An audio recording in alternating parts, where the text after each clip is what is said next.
Yes, these are the Wambugu apples in Uganda. Don't forget to like, share and subscribe. These are grown organically, no additives whatsoever. You can see the shape.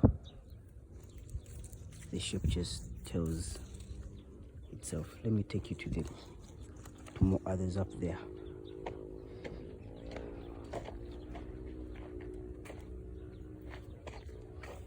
I have one right here. More still fruiting,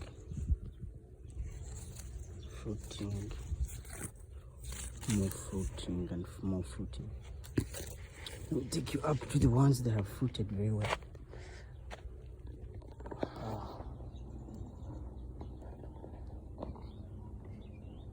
These ones are ready to go.